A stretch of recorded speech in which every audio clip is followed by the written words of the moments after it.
আসসালামু আলাইকুম। কেমন আছেন সবাই? আশা করি ভালো আছেন। আমরাও আলহামদুলিল্লাহ ভালো আছি।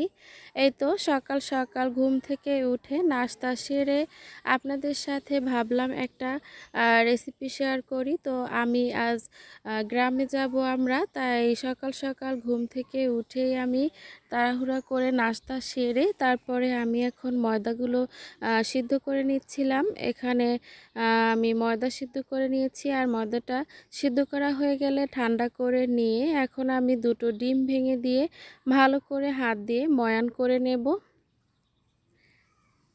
আমরা গ্রামে যাব, এজন্য আব্বার জন্য কিছু পিঠা বানিয়ে নেব। আব্বা অসুস্থ আর আব্বা এই পিঠাটা খেতে খুবই পছন্দ করে, এজন্য পিঠাটা বানিয়ে নেব। তো এখানে আমি ময়ান করা হয়ে গেলে কিছু ঘি দিয়ে দিয়েছি। আমি এখানে ফ্রিজে ছিল, ঘিটা আমার বের করতে মনে ছিল না তাড়াহুড়ো করে, তাই এখন ঘিটা আমি মিশিয়ে নিচ্ছি। ঘিটা একটু শক্ত ছিল আর হাত দিয়ে ময়ান করার পরেই ঘিটা গলে গেছে। এই তো আমি ময়ান করে নিয়েছি ভালো করে আর গোল গোল শেপ দিয়ে নিয়েছি। এই তো আমার ছেলে দৌড়ে চলে এসেছে, আমি পিঠা বানাবো।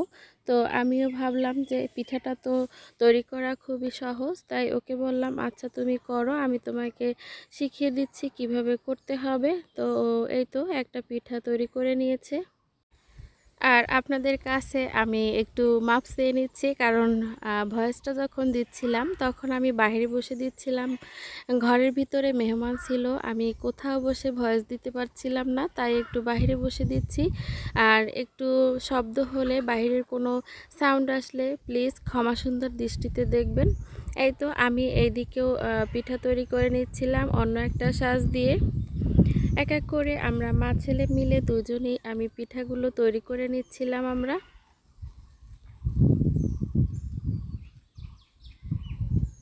আর এইভাবে পিঠা তৈরি করতে কিন্তু খুবই সোজা। তো আমি খুব সহজভাবে পিঠাগুলো তৈরি করে নিচ্ছিলাম, যেহেতু বাড়ি যাব আর বিকেলেও কিছু কাজ আছে, এই জন্য খুব তাড়াহুড়ো করে পিঠাগুলো বানিয়ে নিচ্ছিলাম। আর ও কিন্তু আমাকে অনেকটাই হেল্প করেছে। পিঠাগুলো প্রায় সবই ও বানিয়েছে, আমি একটু বানিয়ে তারপর বলেছিলাম তুমি করো আর আমি ওই দিকের কাজগুলো গুছিয়ে নেই। তো এই তো পিঠাগুলো তৈরি করে নিয়েছি। এখন আমি ভাজার জন্য কড়াইয়ের মধ্যে পর্যাপ্ত পরিমাণে তেল দিয়ে দিয়েছি। তেলটা গরম হলে পিঠাগুলো দিয়ে দেব। আর তাড়াহুড়ো করে তেলটা কিন্তু আমার প্রচুর পরিমাণে গরম হয়ে গিয়েছিল, দেওয়ার সাথে সাথে পিঠাগুলো কিন্তু লাল হয়ে গিয়েছিল। তো আমি পিঠাগুলো এখন একটু উল্টে পাল্টে দেব আর এখন চুলোর আঁচ একেবারে লোতে করে রেখে দেব। এই তো নেড়েচেড়ে পিঠাগুলো আমি ভেজে নিয়েছি। আর মাশাল্লাহ ঘি দেওয়ার কারণে কিন্তু পিঠাগুলো খুব সুন্দরভাবে ভাজার সময় ফুলে উঠেছে। আমি তেল ঝরিয়ে এখন পিঠাগুলো তুলে নেব আর এক এক করে সবগুলো পিঠা একইভাবে ভেজে নেব। এই পিঠাটা তৈরি করতে গেলে একটু আটাটা সিদ্ধ করতে হয় খুব ভালো করে আর হাত দিয়ে ময়ান করেও নিতে হয়। এই তো পিঠাটা তৈরি হয়ে গেল আর এইভাবে করে আমি নিয়ে যাব। এই তো সবগুলো পিঠা তৈরি করে নিয়েছি আর এখন দুপুরের রান্না বান্নার আয়োজন করব। যেহেতু আমরা বাড়িতে যাব, এজন্য কোনো শাকসবজি কিছুই রান্না করব না, গরুর মাংস রান্না করব। এটা দিয়ে দুপুরবেলা আমরা খেয়ে নেব। আর ওই দিকটায় আমি অন্য কড়াইতে গরুর মাংস নিয়েছি। এই গরুর মাংসটা আমি বিরিয়ানি রান্না করে নিয়ে যাব। আমরা গাড়িতে বসে যখন খাওয়ার সময় হবে তখন খেয়ে নেব। এদিকে রান্না করব ওই মাংসটার মধ্যে আমি সব ধরনের মশলা দিয়ে দিয়েছি আর এদিকে আমি বিরিয়ানির মশলাটাও ম্যারিনেট করে রাখবো। সব ধরনের মশলা দিয়ে মিষ্টি দই দিয়েছি আর এখন হাত দিয়ে ভালো করে ম্যারিনেট করে একটা সাইডে আমি রেখে দেব। আর এই দিকটায় আমি রান্না করব ওই গরুর মাংসটার মধ্যে আজকে একটু টক দই দিয়ে দেব। এই তো এই গরুর মাংসটাকেও আমি হাত দিয়ে ভালো করে ম্যারিনেট করে নেব।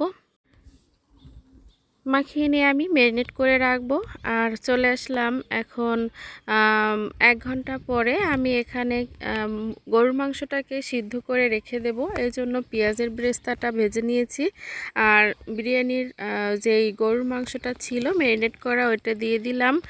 আর এখন ঢাকনা দিয়ে নেড়েচেড়ে সিদ্ধ করে নেব। আর এইদিকে আমি গরুর মাংসটা প্রেসার কুকারে রান্না করব, এজন্য এখানে পেঁয়াজটাকে আমি ভেজে নিয়েছি, সাথে গরম মশলা দিয়েও ভেজে নিয়েছি। আর ম্যারিনেট করা মাংসগুলো এখন দিয়ে দেব।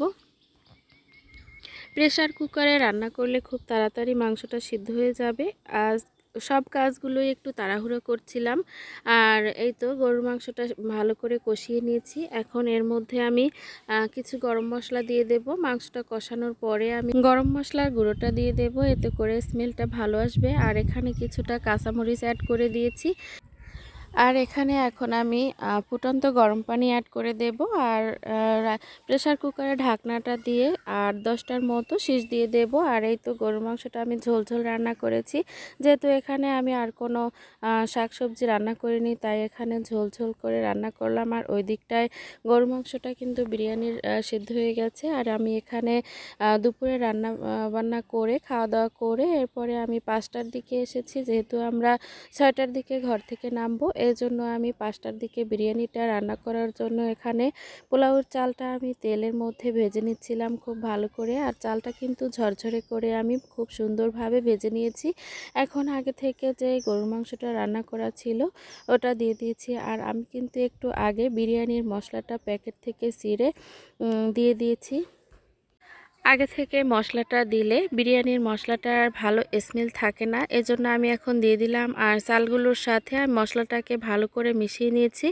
এখন এখানে আমি ফুটন্ত গরম পানি অ্যাড করে দিয়েছি। আর এখন ঢাকনা দিয়ে কিছুক্ষণ ঢেকে রান্না করব। আর পানিটা যখন চালের সাথে একদম মিশে যাবে তখন আমি ঢাকনাটা দিয়ে ঢেকে দমে রেখে দেব। আর এখানে কিন্তু স্বাদমতো আমি লবণটাও দিয়ে দিয়েছি। আর এই তো বিরিয়ানিটা রান্না করা হয়ে গেছে। এখন আমি উপর দিয়ে কিছুটা ঘি দিয়ে আবারও একটুখানি দমে রেখে দেব, এতে করে খুবই ঝরঝরে হবে। এখন ঢাকনা দিয়ে ঢেকে রেখে দেব। আর আমরা যাওয়ার আগে একটা হটপটে করে তারপরে বিরিয়ানিগুলো নিয়ে যাব। এই তো বিরিয়ানিটা রান্না করা হয়ে গেছে, আমি এখন হটপটে করে নিয়ে নিলাম। আর আপনাদের সাথে সেটা শেয়ার করতে পারিনি। আর এই তো আমরা এখন গাড়িতে আছি, সবাই ঘুমিয়ে গেছে, আমার চোখে কোনো ঘুম নেই। আমি একটু ফাঁকে আপনাদের সাথে ভিডিও করে শেয়ার করছিলাম। আর এই তো আমরা 7:30 বাজে গাড়িতে উঠেছিলাম। আর 11টা বাজে আমরা কুমিল্লায় পৌঁছে গিয়েছিলাম। আর ওখানে গিয়ে আমরা বিরিয়ানিগুলো খেয়ে নিয়েছিলাম। আর এই তো সকাল 7টার দিকে আমরা পটুয়াখালীতে চলে এসেছি। আর এখন বাসার উদ্দেশ্যে রওনা করছি। ভিডিওটা যেখানেই শেষ করছি, সবাই ভালো থাকবেন। আল্লাহ হাফেজ।